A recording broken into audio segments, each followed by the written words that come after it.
దివంగత ముఖ్యమంత్రి doctor YS Rajasekhara Reddy 75వ జయంతి సందర్భంగా పిడుగురాళ్ల పట్టణంలో ఘనంగా జయంతి వేడుకలు నిర్వహించారు. పూలమాలలు వేసి ఘనంగా జయంతి వేడుకలు ప్రారంభించారు. ముందుగా కొండమూడు సెంటర్లోని వైఎస్ఆర్ విగ్రహానికి, అలాగే అంజిరెడ్డి హాస్పిటల్ ఎంఆర్ఓ ఆఫీస్ వద్ద ఉన్న వైఎస్ఆర్ విగ్రహానికి పూలమాలలు వేసి జయంతి వేడుకలు ప్రారంభించి అనంతరం పేదలకు అన్నదాన కార్యక్రమం నిర్వహించారు.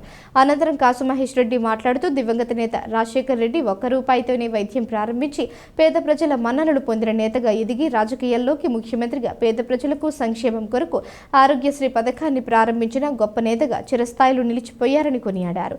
ఈ కార్యక్రమంలో పిడుగురాళ్ల పట్టణ వైఎస్ఆర్సీపీ పార్టీ సీనియర్ నాయకులు, కార్యకర్తలు, అభిమానులు పాల్గొన్నారు.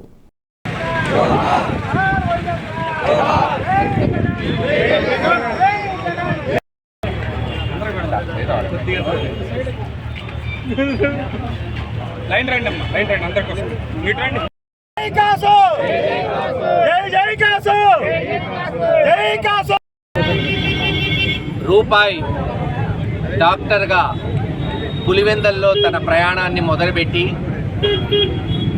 ఆ రోజున రాజకీయాల్లో రావాలి, పేద ప్రజలకి మంచి చేయాలనే ఒక మంచి ఉద్దేశంతో 1978లో రాజశేఖర రెడ్డి గారు రాజకీయాల్లో అరంగేట్రం చేయడం జరిగింది.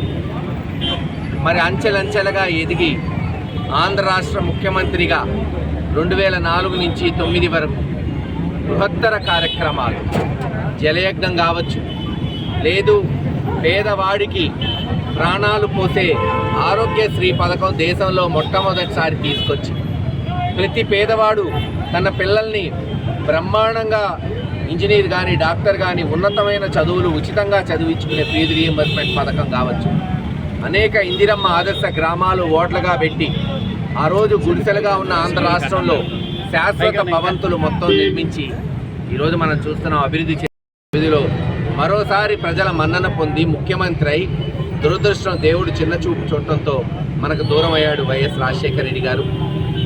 దూరమైనా సరే మహానుభావులు, మహా వ్యక్తులు, నాయకులు ప్రజల హృదయాల్లో చిరస్థాయిగా నిలిచిపోతారు అనే దానికి మరో ఉదాహరణమే రాజశేఖర రెడ్డి గారు.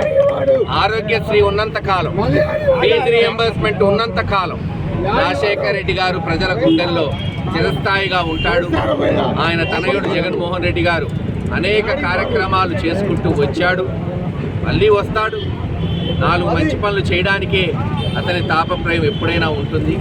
ఏది ఏమైనా ఈ 75వ జయంతి వేడుకలు రాజశేఖర రెడ్డి గారిని మరోసారి ఉమ్మడి ఆంధ్ర రాష్ట్ర ప్రజలు, ఇటు ఆంధ్ర రాష్ట్రం కావచ్చు, అటు తెలంగాణ కావచ్చు, గుర్తు చేసుకుంటుంటాయి. ఆ మహానుభావుడు ఇంకా ఉండుంటే ఎన్నో మంచి కార్యక్రమాలు ఈ ప్రాంతంలో జరిగేవని మరోసారి ఆయనకి ఘనంగా మేమందరం పిడుగురాళ్ల పట్టణంలో ఈరోజు నివాళులు అర్పిస్తున్నామని తెలియజేస్తాం.